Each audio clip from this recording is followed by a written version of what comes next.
ఆర్ఎఫ్సిలో Pushpa shooting జరుగుతూ ఉంటే నాకు కూడా చిన్న పని ఉండే అటు పక్క వెళ్తే షూటింగ్ స్పాట్కి వెళ్ళా. బన్నీ సుక్కు ఇద్దరు ఉన్నారు అక్కడ. కొంతసేపు పిచ్చామాటి మాట్లాడిన తర్వాత సుక్కు, సార్ సినిమాలో ఒక సీన్ చూస్తారా అని అడిగాడు. ఎందుకు చూడండి సుక్కు, చూస్తానన్నా.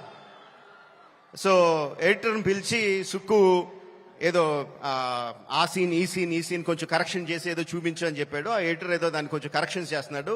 ఈ లోపల బన్నీ సుక్కు ఇద్దరు నాతో డిస్కషన్ అండి. బన్నీ సుక్కు అంటాడు, ఎవరన్నా సీన్ చూసి సినిమా చూస్తావా అంటే నేను చూడండి అంటాను, ఆ తర్వాత వాళ్ళతో ఏం చెప్పాలో నాకు తెలియదు అంటాడు. బన్నీ అంటాడు, అవును కూడా, నేను కూడా అస్సలు చూడను, ఎవరన్నా చూపిస్తే వాళ్ళతో ఎలా మాట్లాడాలో తెలియదు, ఫేస్లో నా మొహంలో ఎక్స్ప్రెషన్ తెలిసిపోద్దా అంటాడు.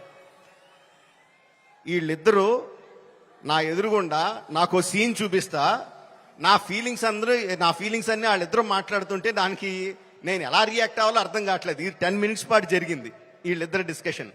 ఆ 10 minutes తర్వాత సుక్కు నాకు సీన్ చూపించాడండి. Introduction scene of Pushparaj.